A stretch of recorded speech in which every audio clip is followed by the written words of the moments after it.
untuk bulan Juli nanti tanggal 24-25 ini bisa terulang seperti apa yang kami alami 3 tahun yang lalu. Bisa mengundang sekitar 180 orang untuk berbagi bersama. Mungkin sudah bertanya berapa anggota jemaat yang sekarang? Saya sekarang kebagian sekitar 60 saudara. Setelah 5 tahun gereja kami hanya sekitar 60. Untuk mencapai 180, mungkinkah? Mungkin saudara-saudara. Kalau setiap orang mau mengundang 2 orang, maka sudah 180. Betul? Mengundang 2 orang mudah atau enggak saudara-saudara? Mudah atau enggak? Susah. Susah juga ya. Susah. Gampang-gampang susah saudara-saudara. Kalau saudara pesta ada perayaan, ngundangnya berapa orang saudara-saudara? Hah? 10? Lebih. Ada yang sudah pernah mantu di sini? Ya. Hah? Ada. Ketika Anda menikah, pesta nggak? Enggak. Ada perayaan nggak? Enggak. Siapa yang baru pernah mengadakan perayaan pesta mantu atau saudara pernah menghadiri pesta pernikahan? Ada ya? Berapa yang pesta pernikahan yang terakhir saudara hadiri? Berapa yang hadir? 100? 100. Di Indonesia. Hah? Di Indonesia. Di Indonesia, di sini Sini. Ya ada 100. ada 100? Ya. Ada. Lebih, kadang-kadang lebih. Ada. Waktu saya ada perkawinan emas, lebih dari 100 orang yang datang. Di Amerika ya? Enggak, di Amerika. Ya, di Amerika. Waktu Bisa kan? anniversary. Ya, anniversary bisa 100 orang. Mungkin itu betul-betul 100 orang? Lebih. Lebih. Jadi kalau kita mengundang mereka ke gereja kira-kira bisa nggak? Seharusnya sih bisa, tapi orang yang diundang kadang-kadang ada alasan Nah. ini itu ya. Saudara-saudara, secara teori harusnya bisa, namun kenyataannya nggak mudah. Itulah sebabnya saudara-saudara. Seringkali kita berkata bahwa orang-orang di dalam dunia ini kira-kira 1/4 adalah orang Kristen.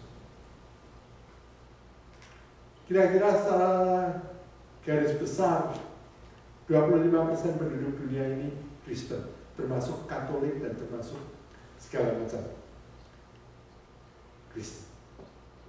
Kalau itu benar saudara-saudara, 1/4 daripada penduduk dunia Kristen, maka yang bukan Kristen berapa? 3/4 tuh. Jadi kalau setiap orang Kristen mau membawa 3 orang yang belum percaya Yesus, maka dunia ini menjadi apa? Dunia Kristen kan? Secara teori benar kan?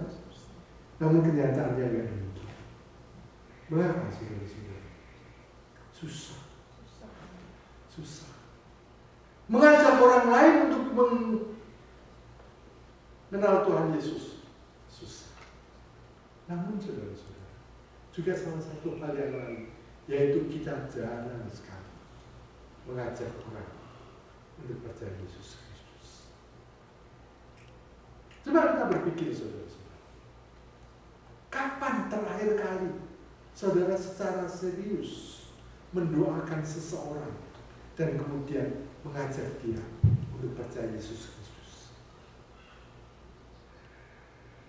Bersyukur kalau saudara mengatakan bulan lalu. Karena sering kali orang Kristen sudah 1 tahun nggak pernah mengajak orang ke gereja.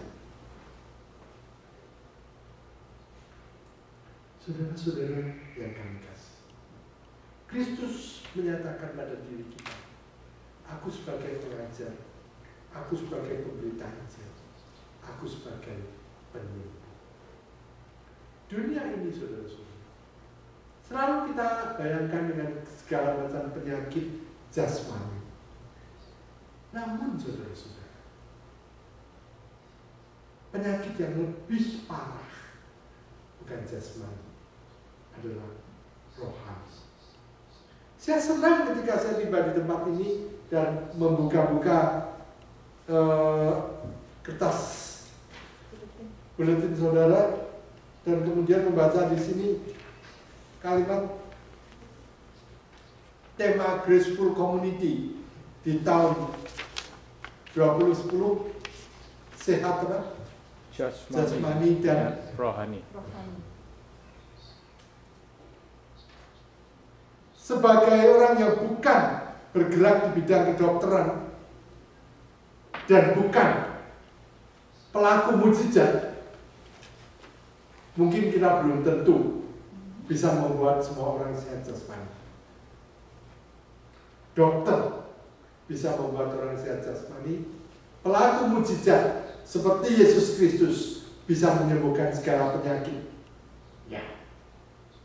Namun saudara-saudara, yakinkah saudara bahwa saudara dan saya bisa membantu orang lain untuk mempunyai sehat rohani?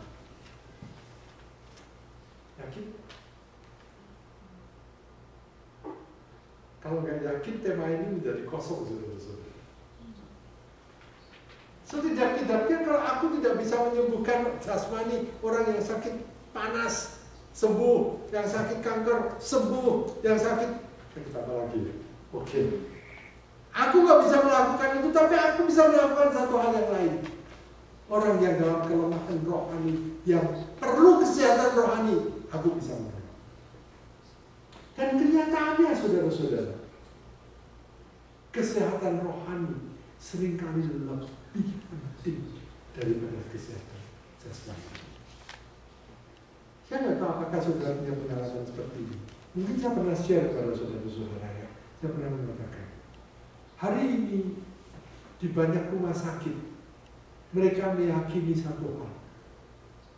Tidak saja diperlukan dokter untuk menyembuhkan orang sakit, tetapi juga diperlukan doa. Sebagai pendeta, saudara-saudara,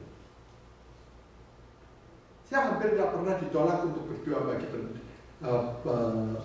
pasien di rumah sakit. Pernah satu kali saya menerima telepon sudah jam 7 malam.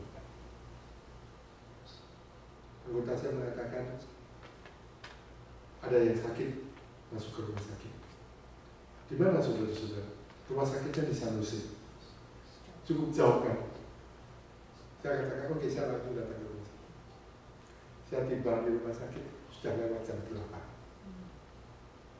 Sudah lewat jam besuk.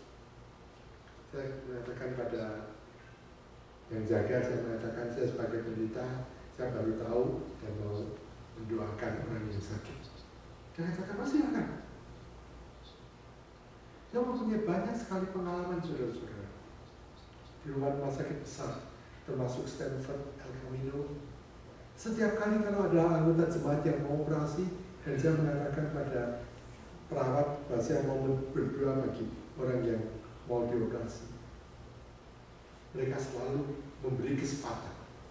Mereka selalu mengatur waktu sehingga saya bisa masuk dan berdoa bagi orang-orang yang menjelang masuk ke kamar operasi. Mengapa mereka percaya ini, saudara?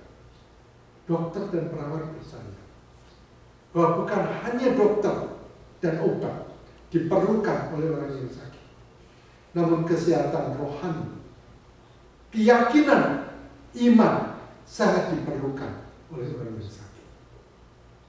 Saudara yakin ini, saudara-saudara?